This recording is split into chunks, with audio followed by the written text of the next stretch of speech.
Welcome to Leadership Development News, profiles and practices of top performers. Leaders are the heartbeat of any organization. Let Kathy Greenberg and Relly Nadler share with you the pathway to becoming a top leader in your organization. Now, here are your hosts, Dr. Greenberg and Dr. Nadler. Welcome to Leadership Development News, profiles and practices of top performers. I'm Dr. Relly Nadler. Dr. Kathy Greenberg, my esteemed co-host, will not be with us today. She's a little bit under the weather. But, between Kathy and I, we have helped thousands of leaders to perform in the top 10%.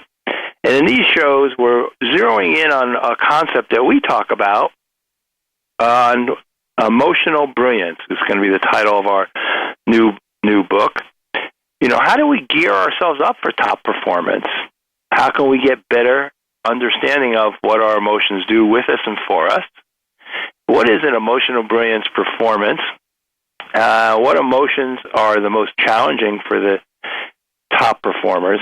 And so what's our goal? It's really to help you expand, improve, and select the best emotional competencies and strengths to master the moment. So a lot of our shows are around emotional intelligence. That's a theme that Kathy and I have and some books that we have. But if we think about the difference between emotional intelligence and emotional brilliance, emotional intelligence can be like the territory or the map, but when you zoom into your house, that could be emotional brilliance. If emotional intelligence is like a target and you think about the bullseye, that's emotional brilliance. Like, what do you bring forward? What's your go-to emotion? If emotional intelligence is your closet full of all kind of, great clothes, what's your go-to when you have to make a presentation? So if you're interested, we have a survey on the website Leadership Development News that you can take, an emotional brilliance survey. And so we're going to be talking today with a colleague and great friend of our show, Dr. Ed Nottingham. And Ed is a consulting and clinical psychologist. He works internally for a Fortune 100 company, and he delivers programs to help leaders to be more coach-like, and we'll get more into that, as well as programs on emotional intelligence. So he's a friend and a colleague of leadership development for quite a while. I'll tell you a few other things about him before we bring him on. He's got a lot of initials after his name. Besides the PhD, he's a diplomat in organizational and business consulting psychology, behavioral and cognitive psychology, and clinical psychology. So these initials, ABPP, is the American Board of Professional Psychology. He's also a fellow of the American Psychological Association, where the divisions of independent practice, the Society of Clinical Psychology, Psychotherapy, and the Society of Consulting Psychology. He is a fellow of the Academy of Clinical Psychology and is listed in the National Register of Health Service Providers. So, as you can hear, he's been doing psychology, and we'll ask him, actually how long, for a long period of time. The other thing that we're going to ask him a little bit about, he had a private practice for a while, specializing in rational emotive behavior therapy.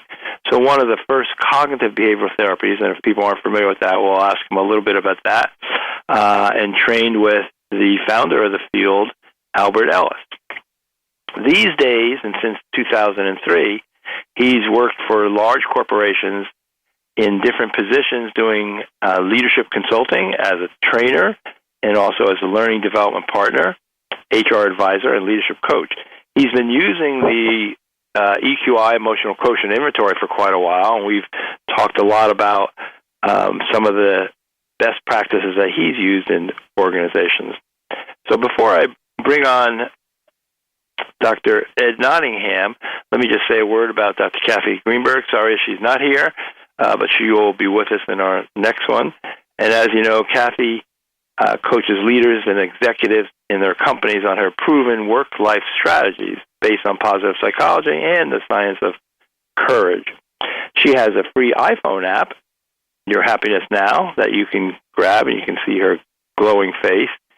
And you can contact her for some of her books and tools at drkathygreenberg.com.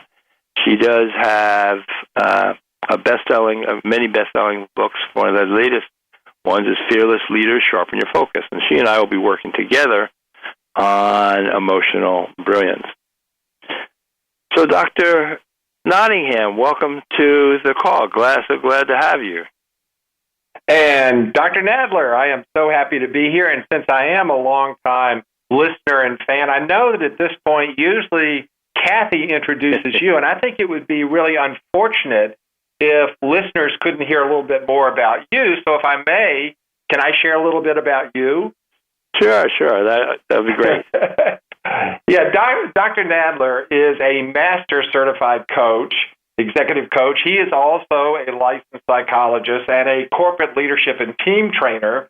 And he truly brings his legendary expertise in emotional intelligence to all of his keynotes, his consulting, his executive coaching, and development programs that he delivers. He is the author of 6 books, and he has a new book that recently came out on physician burnout. His top-ranked book, Leading with Emotional Intelligence, provides hundreds of tools and strategies to develop star performers across industries. And that is one of the books in all of my programs when I'm delivering emotional intelligence programs that I strongly recommend. He also has some great resources that are available, including Leadership Keys Field Guide, which is available as a book on Amazon. And he also has a free iApp on the Leadership Keys, which includes videos and other information. He also, and really, I don't know how you get all this done, he has a popular blog on Psychology Today with over 245,000 reads called Leading with Emotional Intelligence. And Dr. Nadler, if people want to reach you, what's the best way for them to do that? Yes, you can reach me at drrellynadler.com or email Relly at drrellynadler.com. Well, thanks, Ed. I appreciate that. And, this is going to be enjoyable for me and hopefully for you, too, to one, hear about your background. We'll start with that, kind of your background, because it's exciting. But then also the work that you're doing these days to the organization that you're with, because, I know your background is very innovative and they're very fortunate to have you. So why don't you tell us a little bit about, kind of where you are today? Like, what do you do today around your corporate job and training and everything else? Well, it's interesting because, when you were talking about, my years in practice and so on, I started adding it up, and it was scary when I realized that I've either been working in clinical practice or for the last 17 years in the corporate world, so total of 41 years, which is kind of scary when I think about it. But I'm very, very pleased because I probably, like you, when you were in private practice, I was loving what I was doing, but managed care was starting to tell us how we were going to treat our clients and what we were going to do and how we were going to do it. And so one night I just mentioned to a friend of mine at a local psychological association meeting that if I could use my psychology background in the corporate world, I'd be a real happy camper. And she said, well, my husband works for this large 17-state financial institution. They're looking for somebody to do leadership development and training. And so on a whim, I applied, knowing nothing about the area. And somehow, miraculously, I got the job. So since then, I spent 4 years with that company, and then I was recruited to the company that I'm working in now. And what is so great is being able to use both that background, and you mentioned my background in rational motive behavior therapy or cognitive behavior therapy, being able to use some of those skills in the programs I deliver, as well as really being able to focus on helping leaders be more coach-like and helping our leaders and others to actually build their emotional intelligence. So that's really, these days in my world, focusing on helping people be more coach-like and to build their emotional intelligence. So how many courses do you teach now? Because I know you're really good as far as preparation and scouring the literature and bringing the best. So I think you probably created each of these. Like, how many courses are there now that you do? Currently, and we have over the years gone through a number of iterations in terms of our emotional intelligence courses. First actual pilot of that was probably 12 years ago, and that has morphed into a more intensive program, which, again, you mentioned, and you and I are both fans of the Baron EQI. So that is now the program that we're delivering, using that as part of our assessment of our new leaders in their positions. I also have developed programs for individual contributors. That one's based more on the Daniel Goleman, who was one of your guests, his model of emotional intelligence. Also do teach a program on coaching so that our team members, our leaders can be more coach-like, as well as there are a lot of one-off programs where I'm invited to come in and do programs, and currently actually developing a program on accountability. Oh, wow. So that's some great offerings, that you have to the organization that you're with. So this is always great to be able to kind of pick your brain. And let me just say, for our audience, Dr. Nottingham is probably one of the best networking, connecting people that I know. He is really good as far as connecting leaders, new information with each other. He's connected me with some great folks. So I just want to say publicly how much I appreciate you and your just ability as a colleague and friend. So thank you. Well, one thing I didn't say, when I was introducing you, because this is shared appreciation. Because actually, for our listeners, you were my coach when I was going through the process of getting International Coach Federation. So I know what an outstanding executive coach you are. So I owe, I think, much of my success to you and your great work. That's great. Well, thank you for that. And both of us met through the College of Executive Coaching, which is a training program for coaches. It's, as I say now, it was the 9th school, College of Executive Coaching. We'll give them a plug. Now there's over 450, but I think it's still the only one that you have to have a master's and PhD to get in. So we have really, really great students. And so before we get into the other questions that we have for Dr. Nottingham, we're going to take our first break, and we'll be right back.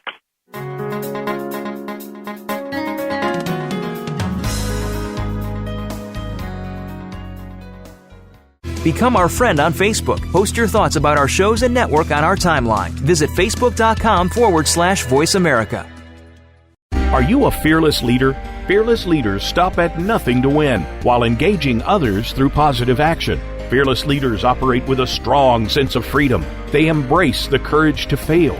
They respond to challenges with resilience. They operate from a higher consciousness, and they excel through a mindset for success to increase everyone's ROL, or return on leadership. You can too.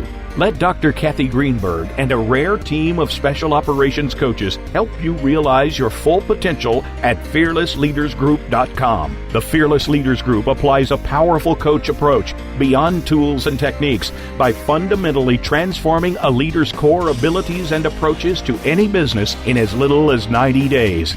Act now and receive a free bonus. Go to fearlessleadersquiz.com. Take the free assessment and find out what you're truly capable of. Go to fearlessleadersquiz.com to find the fearless leader in you and discover how being fearless truly equals freedom. Most leaders underestimate their influence and power over others and thus underperform. Dr. Relly Nadler and Leaders Playbook help leaders point the way by providing the strategic plays to get to the top in a simple paint-by-the-numbers process. Seasoned and emerging leaders will have answers to these questions. What are the steps to move up and become a star in your organization? How do you develop your people to be the next level leaders in the organization? What are your triggers that are holding you back, and how do you manage them? How do you maximize your power and influence so you and your team perform better? What do you do to ensure your communication is received accurately? How do do you delegate effectively? How do you develop strong relationships across the organization? Emotional intelligence training, coaching, books, and tools by Dr. Nadler are available at his website, www.truenorthleadership.com or 805-683-1066. Have you friended us on Facebook yet? Why not? Just go to facebook.com/Voice America or search for the keywords Voice America. Once you are part of our Facebook network, you'll receive daily messages about what's happening with our shows, this week's featured guests, and new happenings at the Voice America Talk Radio Network. And you can add your voice to the always active discussions on our timeline. Just go to facebook.com/Voice America or search for Voice America.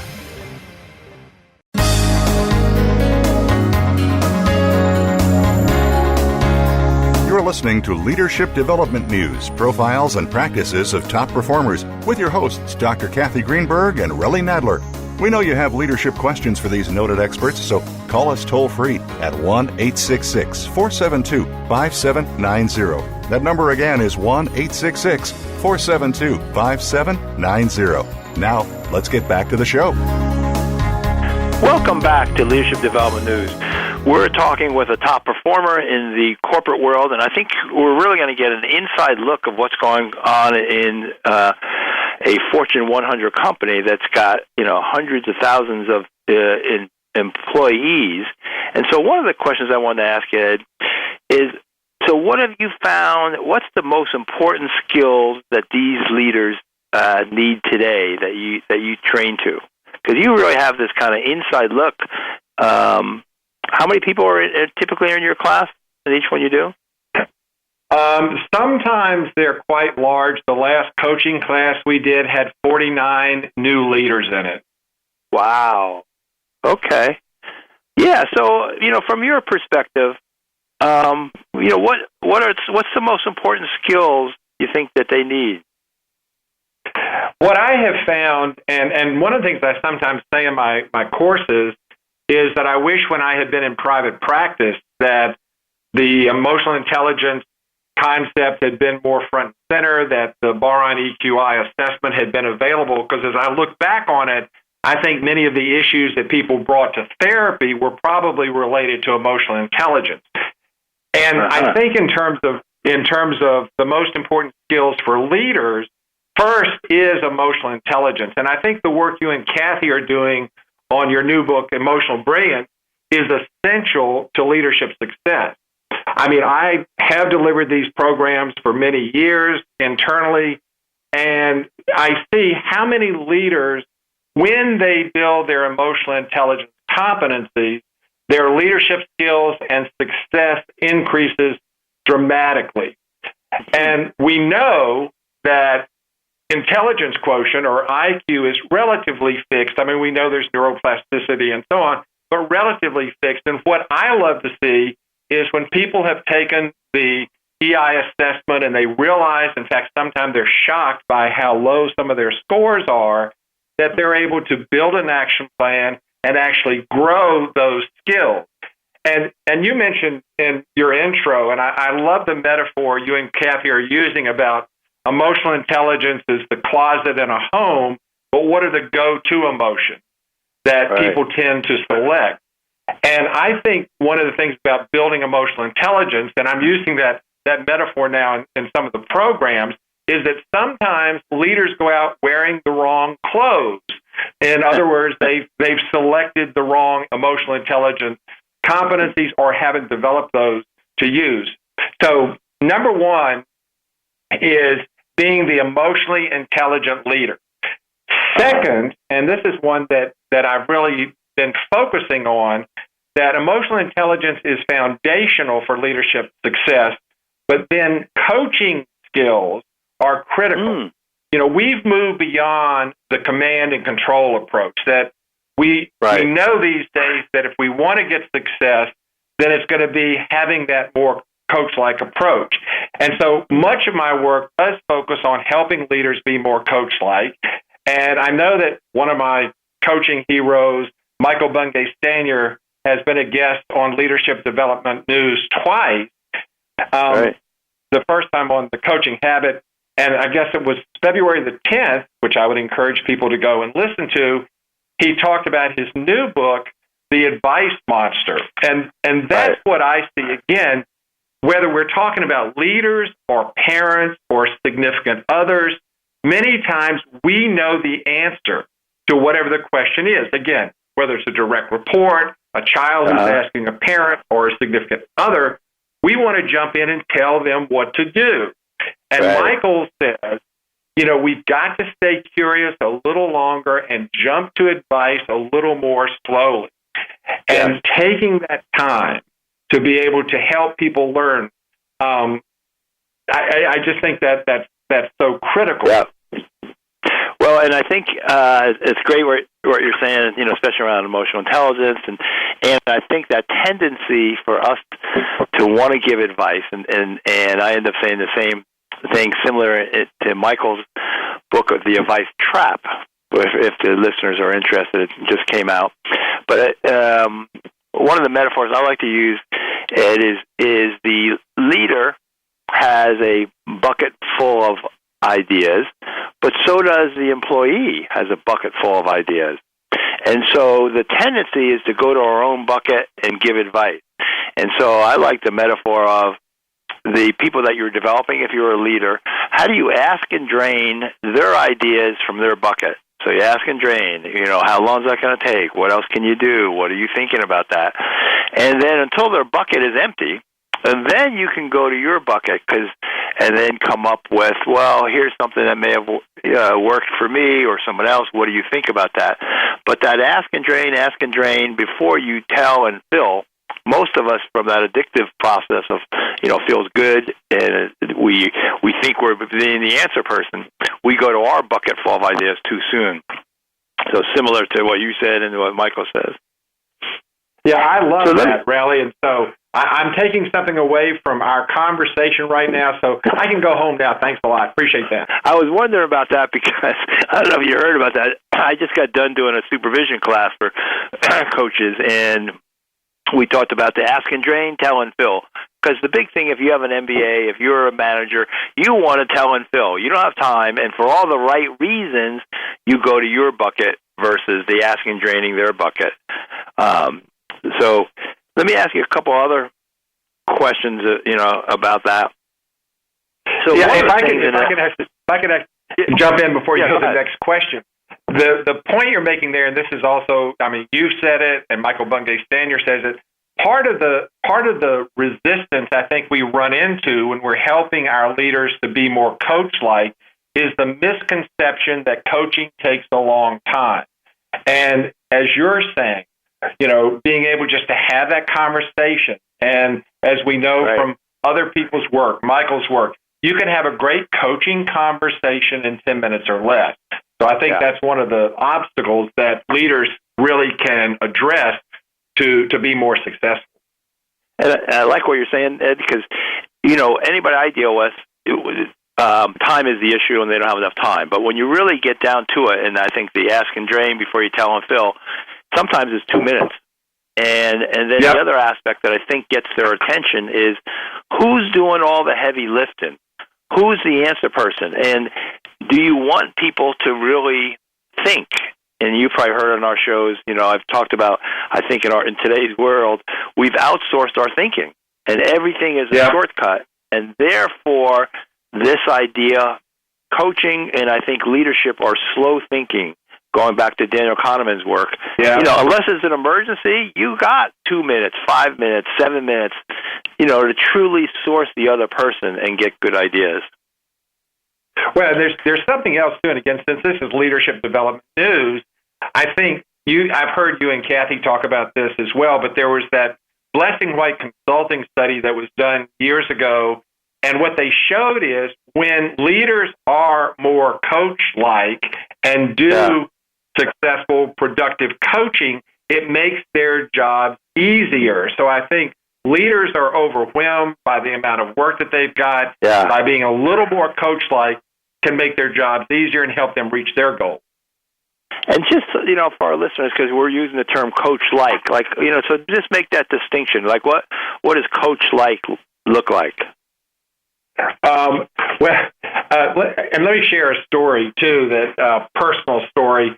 many, many, many years ago, I attended the American Psychological Association conference, and our friend Jeff Arbach, who is the founder of the Executive Coach College that you're a faculty member and I got my training, I went to one of his one-day workshops, and after going to a one-day workshop, I thought, hey, I'm a psychologist, I've got all these credentials, so I can do executive coaching. So I started doing, in my mind, executive coaching. And it was great because no insurance, cash on the barrelhead. And I thought I was doing a good job until I moved into the corporate world. And then I was asked to do coaching. And what I realized very quickly was that being a psychologist does not make one a coach, an executive coach, or even being more coach-like. So that's when I started my journey to actually get certified. And these days, when I talk to our leaders, I say to them, look, you're not going to come out of this program being an executive coach. To be more coach-like means having those competencies, those qualities that help you be able to help other people be successful. So, number one, being coach-like means forming a relationship that's based on trust. That if leaders don't build that relationship, no matter how technically savvy they are, they're not going to be able to engage in coaching. And then, the second piece is that, we do jump to advice too soon. So being able to ask more powerful coaching questions. And when I'm teaching programs, it's things like open-ended versus closed-ended questions. Stay away from why questions, because that triggers defensiveness, and just continuing to be curious.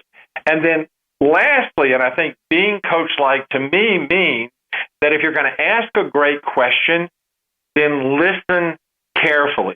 Be a level 5 listener. And I know you and I offline have talked about Oscar Tramboli's work in his little book, Deep Listening, that many times we're not being deep listeners because we've got that chatter going through our heads. We're planning our next response, or we're preoccupied by something. So those three things, the relationship, asking powerful questions, and being an attentive, deep listener, to me are the qualities of being more coach-like. That's beautiful, Ed. Yeah, so I think you kind of helped that. And it doesn't mean, like you're saying, you're an executive coach, but you really are just valuing people. And I think, Ed, you and I kind of know this. I think I heard this from Stephen Covey. Listening is to the relationship as breath is to the body. And so if someone's not listening within, a couple seconds, and you can feel starved. We all do the kind of selective listening. I'm sure in your training, like my training, a fair amount is on listening. And, you think most people will be pretty good at it, and it can be really challenging.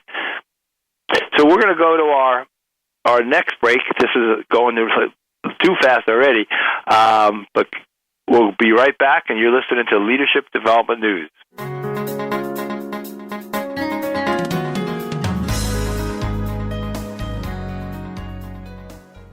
Become our friend on Facebook. Post your thoughts about our shows and network on our timeline. Visit Facebook.com/Voice America. Are you a fearless leader? Fearless leaders stop at nothing to win while engaging others through positive action. Fearless leaders operate with a strong sense of freedom. They embrace the courage to fail. They respond to challenges with resilience. They operate from a higher consciousness, and they excel through a mindset for success to increase everyone's ROL, or return on leadership. You can too. Let Dr. Kathy Greenberg and a rare team of special operations coaches help you realize your full potential at fearlessleadersgroup.com. The Fearless Leaders Group applies a powerful coach approach beyond tools and techniques by fundamentally transforming a leader's core abilities and approaches to any business in as little as 90 days. Act now and receive a free bonus. Go to fearlessleadersquiz.com. Take the free assessment and find out what you are truly capable of. Go to fearlessleadersquiz.com to find the fearless leader in you and discover how being fearless truly equals freedom. Most leaders underestimate their influence and power over others and thus underperform. Dr. Relly Nadler and Leaders Playbook help leaders point the way by providing the strategic plays to get to the top in a simple paint-by-the-numbers process. Seasoned and emerging leaders will have answers to these questions. What are the steps to move up and become a star in your organization? How do you develop your people to be the next level leaders in the organization? What are your triggers that are holding you back, and how do you manage them? How do you maximize your power and influence so you and your team perform better? What do you do to ensure your communication is received accurately? How do you delegate effectively? How do you develop strong relationships across the organization? Emotional intelligence training, coaching, books, and tools by Dr. Nadler are available at his website, www.truenorthleadership.com or 805-683-1066. Have you friended us on Facebook yet? Why not? Just go to facebook.com/Voice America or search for the keywords Voice America. Once you are part of our Facebook network, you'll receive daily messages about what's happening with our shows, this week's featured guests, and new happenings at the Voice America Talk Radio Network. And you can add your voice to the always active discussions on our timeline. Just go to facebook.com/Voice America or search for Voice America.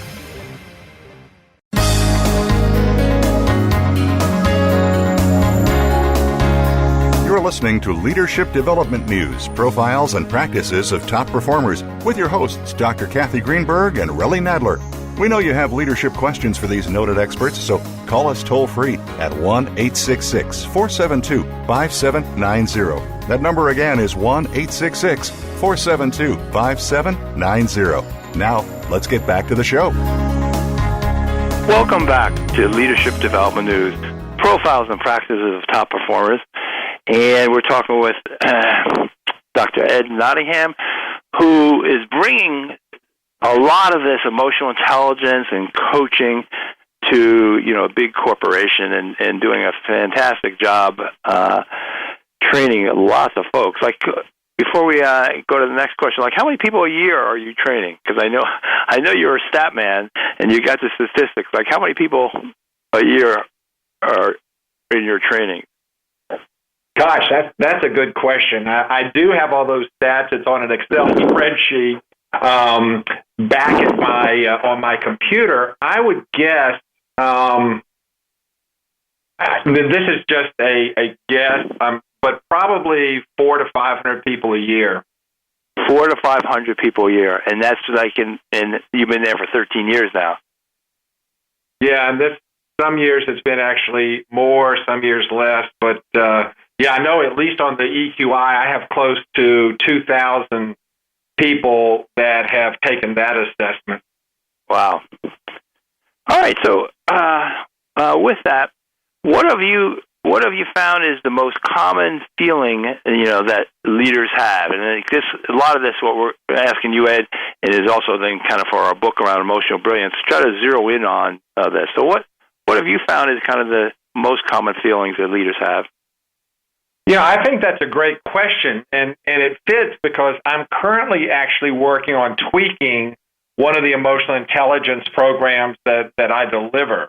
And so I created this short little survey that I sent out to folks, and I didn't get a huge response, but it was interesting because the most common emotions in that small sample size fit with those that I've heard in the many, many programs that I've delivered. And the number one was frustration, followed by anxiety and anger. But I love one person said something which, whenever I'm asked a question, I tell people that the psychologist's answer to all questions is it depends. So one of the people who did respond to my survey said it depends, and I think that's true.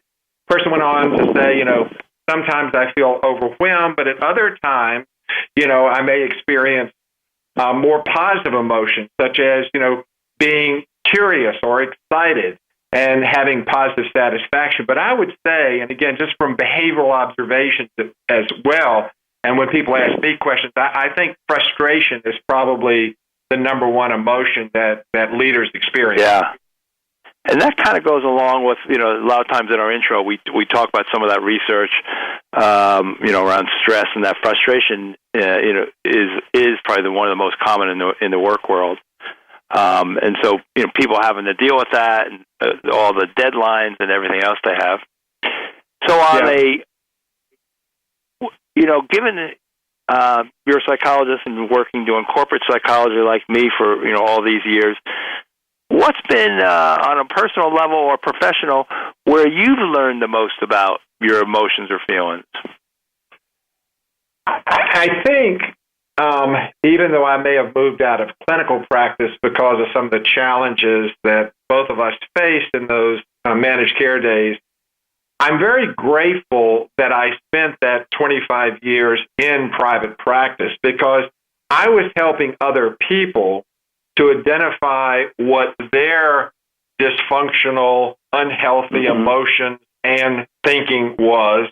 It also helped me to really become more mindful and self-aware in terms of what kind of reactions was I having, both in terms of emotional reactions, behavioral reactions, and also what was my thinking. I also was very fortunate, and again, another one of your guests, Dr. Dana Ackley, who is a friend of mine. I actually went through his 1-week training on certification for the EI assessment, and we had to take the EQI. I've taken it several times, and just taking that has helped me to be more self-aware of those areas where I can focus on improving, where I can be much more self-aware and do better self-management. Also, and I'm not a practitioner of mindfulness. Maybe that'll be one of my goals one of these days to do more of it. But I have found that what little bit of mindfulness practice I've done has helped tremendously for me to be aware of and manage my emotions. And also, along with the EI competency of self-awareness, taking time to do self-reflection. Even if I react badly in the situation, to be able then to do a, after-action review and say, okay, what was going on? What was I telling myself? What was the story I was telling myself? So that's been extremely helpful for me. Yeah. All right, well, that was a lot you said there. So just in general, I wonder if our listeners may wonder about this. What do you tell people? Like, how long does it take? Let's say you did the EQI and you're working on a behavior. How long would it normally take that you could actually see change? And I think that distinction we already made between IQ, which is more static, EQ, emotional quotient, or EI, you can change. What do you tell some of your leaders how long it takes? I'm probably more conservative because I believe, haven't I heard you say that if people are working a program, maybe about 3 months? Is my memory serving me? Yeah, I mean, sometimes I'd say more like 6 months. I mean, I think from the EQI you could say 3, but I think if they're working on it, within 6 months. And I think Richard Boyas has got an interesting thing that he would say, and again, another one of the leaders around emotional intelligence, that you can probably make some changes in 6 months, but people may not see it for 9 or 12 months. Right. I mean, you're working hard, and this is where, people end up seeing you more like you've been before. They don't necessarily always see the new behavior. And that's then I feel more comfortable, because I tell people that probably it's going to take 6 months to a year. And I think again, that's right. Saying to people, you may see yourself changing, but other people are still looking for you to be your old self and to engage in those old behaviors. And again, something I know from your work, the one time somebody slips and maybe responds to those old behaviors, the other is going to say, see, you're the same. You haven't changed at all. So that consistency. And that's, you mentioned the Psychology Today blog. I think I have on there that I call snapshot management. And going back to what we were saying about fast thinking and stuff, people don't have that much time to pay attention to anybody else. We're so absorbed with ourselves. So even if you make changes, most likely they're not going to see it. And so if from a coaching thing, when I have someone like that, I say, well, there's 2 problems. One, you got to make a change, and that's hard enough that you and I do. Two, no one's going to notice it that much. So now you have an internal public relations issue. How do you promote that you're changing? And that's where their boss is helpful. Their team is helpful, coming up with some of that. And so let me ask Marshall Goldsmith has said, and others have said, if you're working on change, let people know. Yeah. And what you just said, I think if I was working on something, I would say to my colleagues, my friends, certainly my significant other, my cats, they're good feedback animals, and to other people, hey, this is what I'm working on, and I'm going to come to you from time to time, and I'm going to want your input. I'm going to want you to let me know what you're seeing. Right. Tell me when I'm doing well. Tell me the areas that I can continue to focus on. So I think that's very important. And if you're a leader listening to this, what Ed's saying and I'm saying, you really need to have your boss know what you're working on and ask them for feedback, like Ed's saying, and your team. And the more that they know that you're working on it, it's a kind of a priming event. It's better that they're going to be able to notice it. I mean, if they don't know what you're working on, and even you saying, I'm working on this, have you seen changes, they have to kind of go back, and first they're probably not thinking about you or the changes, but now that you've primed them, I have seen you be a little different in meetings, so that's really important. Yeah. So let me ask you, one of the questions that we have is, if you came up with the three most common emotions that you have, and I think a lot of this goes back to why we're asking these kind of questions, it's around that self-awareness. So what would you say, Ed, to that?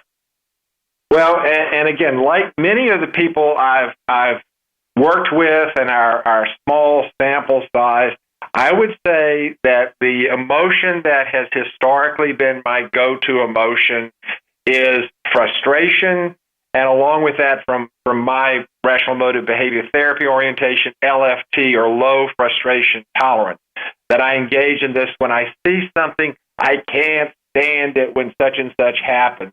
I can't stand it when slow cars don't get out of my way. So that's one of the first ones that I've noticed. But like you have said and other people have said, I've really been working on making my go-to emotion one of curiosity. And I'm getting better at that, just to be able to take a moment to pause and to be more curious. And we talk about that in the corporate environment that I am, is to be curious. Lastly, and it's not really an emotion, but John Gordon has that little book he wrote years ago, One Word That Will Change Your Life. And so my one word for 2020 is opportunity. So it's not really an emotion, but when I'm being curious and looking for opportunity. I love it. And I think that opportunity is kind of a priming event. If you're thinking of opportunity or you're trying to focus on it, you're going to see it more. All right, so we're going to go to our last break. You've been listening to Leadership Development News. Stay with us, and we're talking with Dr. Ed Nottingham IV, and we'll be right back.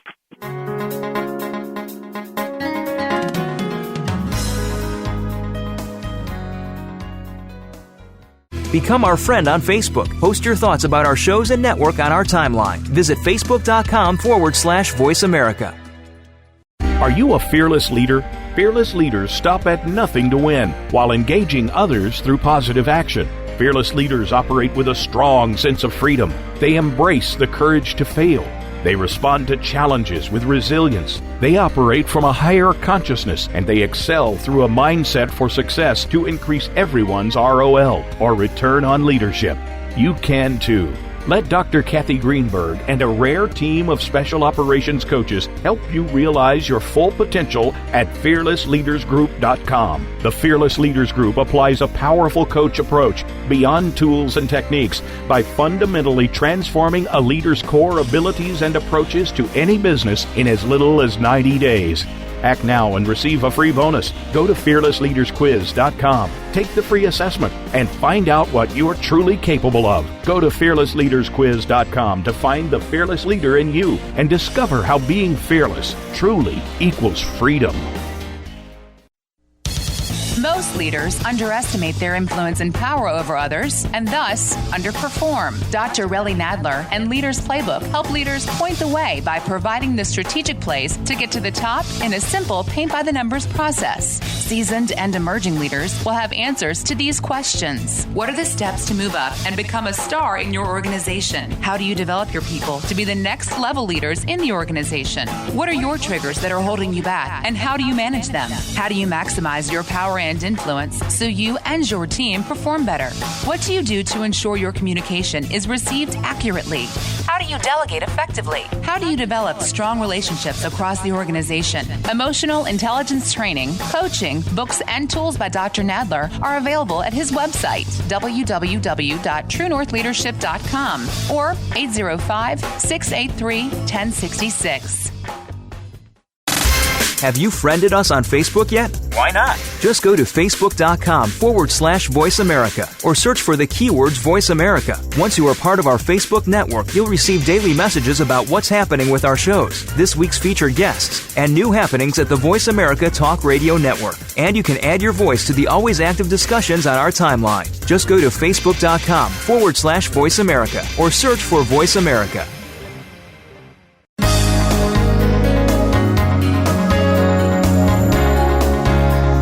Listening to Leadership Development News, Profiles and Practices of Top Performers with your hosts, Dr. Kathy Greenberg and Relly Nadler. We know you have leadership questions for these noted experts, so call us toll-free at 1-866-472-5790. That number again is 1-866-472-5790. Now, let's get back to the show. Welcome back to Leadership Development News, Profiles and Practices of Top Performers. We're talking with a top corporate trainer and coach, Dr. Ed Nottingham. And then before we get to the next question, Ed, if someone, or would you be open if someone had a question for you? And if so, how should they get in touch with you? Sure. And I have a handout actually that I use that I'm happy to share with people, and it's called Becoming an Emotionally Intelligent Leader, Attitude in Leadership. And it talks a lot about, how important our thinking is and how our thinking largely determines our behavior and our emotion. The best way to reach me is actually my personal email address, which is ejnottingham, EJNOTTINGHAM @gmail.com. That's the best way to reach me. Okay, great. So what have you found is the hardest emotion, and we've been kind of using emotions, but also in our book, we're kind of zeroing in on that emotion is in the body, and then it goes to your head to try to understand what it is, and when you label it, that's a feeling. So we've been using those words, sometimes interchangeably, but there is a different definition. So what have you found has been the hardest for people to deal with? Which kind of emotion, feeling? Well, I go back to my psychologist answer to almost all questions. It depends, but I have seen that I think many times when people are experiencing anger, that becomes one of the hardest for people to address and to change, and to be able to turn it from anger just to being appropriately annoyed or aggravated. I think that's one of the toughest because, again, people hold on to steal from 12-step programs, their stinking thinking. They hold on to, this shouldn't have happened to me, or my boss shouldn't have said this to me, or I should have gotten the promotion that I just so rightly deserve. So I think sometimes people hold on to those beliefs, those stories that they're telling themselves, and that makes it so much more difficult for them to let go. And I know from the RET and cognitive behavior, the should-isms that we all have. I want to be very clear because there have been times when people have misunderstood what I said, but there's that tendency to should on other people. So again, shoulding on, not to be confused with maybe another expression, but we're shoulding on ourselves, we're shoulding on other people, we're shoulding on the corporation, we're shoulding on the universe, and that's what creates that anger. Yeah. Well, say a little bit more, because we're in it now, kind of, how you use your training in rational emotive therapy, which is really one of the first cognitive behavioral interventions. How have you used that in the corporate world? Well, when I went through the coach training that I went through at the College of Executive Coaching, we certainly present a lot of different models of coaching, one of which is, and Dr. Stephen Palmer in the UK is actually one of the leading experts in this area, but cognitive behavioral coaching. So this is coaching. It is not therapy. It's working with people who are functioning. They just want to go from good to great. So the whole model that was presented by Dr. Albert Ellis, who again was one of my mentors, can be used in leadership. It can be used in coaching. It can be used in other situations to help people zero in on what is it that you're telling yourself about this situation? What is it that you're believing about this? Is this a fact or is this a story you're making up? And anytime we're upsetting ourselves, which people don't do it to us, we do it to ourselves to be fully accountable. And so being able to identify that, and again, if people want that handout I mentioned, you can email me and I will send you a PDF copy of it to identify how certain beliefs we have are going to create those unhealthy, undesirable, emotional, and sometimes behavioral reactions. That's great. Yeah, I don't know if I've seen that of yours, so you're good about sending stuff. I'd love to see that. And do you talk about the ABC model, activating the belief consequences? I do, and I have an online class that I created some years ago, and that's a prerequisite for some of the other classes in that it actually talks about Goleman's model, self-awareness, self-management, and I talk about how the ABCs, activators, beliefs, consequences, being able to challenge or dispute our irrational beliefs, etc., how that is a strategy that can be used to help us be our best. So I do present that as a strategy that people can use. And I think from the self-awareness standpoint, it's really catching yourself in that old story and then really being able to kind of walk yourself back from it or step back and say, okay, is this true? What do I need to do differently? So it's almost like I heard the term catch and release. So can you catch it? Great.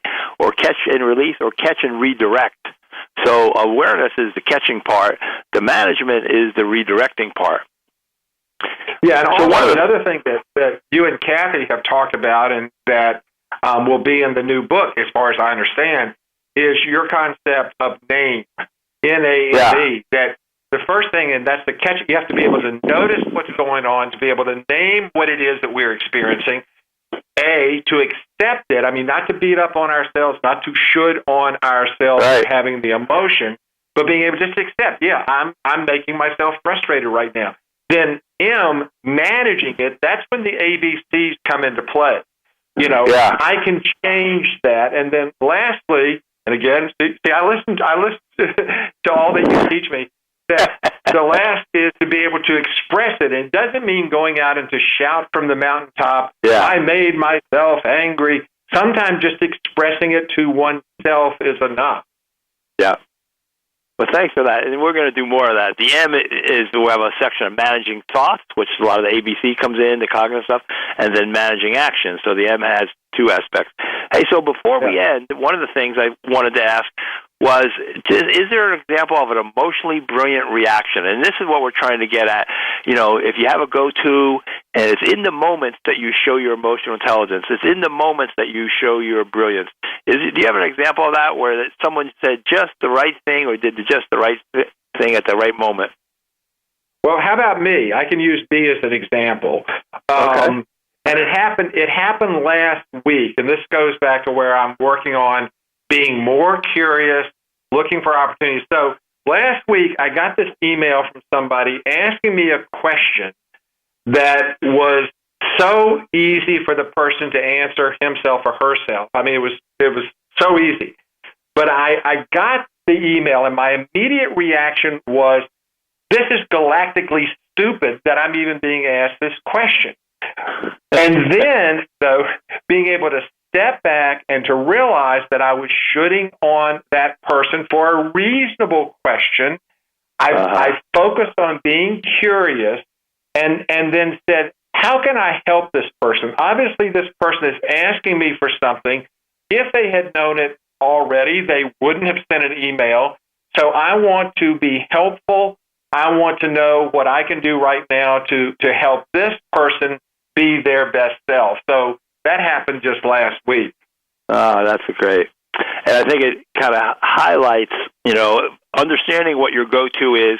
And I think we're going to talk more about that in the book. In different situations, what do I go to? And like you said, Ed, for me, and this is not going to be for everybody, it is being curious. And to me, being curious, it takes away judgment, which I think is important, like we're saying. And then my next one is, if I'm curious, then I'll be asking questions. And then after that, that leads to kind of more empathy for who the person is. And I remember Kathy saying hers was adaptability. And you can see this with her. And then she goes to problem solving. And so everybody has a different one. I just went skiing with some of my friends, and I asked my best friend, I said, well, what's your go-to? And his was perspective.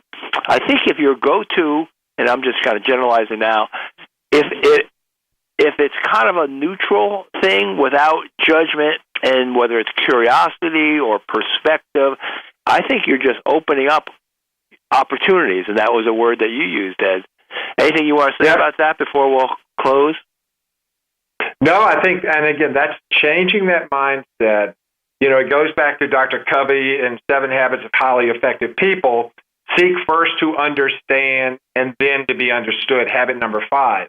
So I think you're right that if we can just step back, take a breath, ask a question, tell me more, continue to take those deep breaths, and stay curious and look for the opportunities where we can help and serve other people.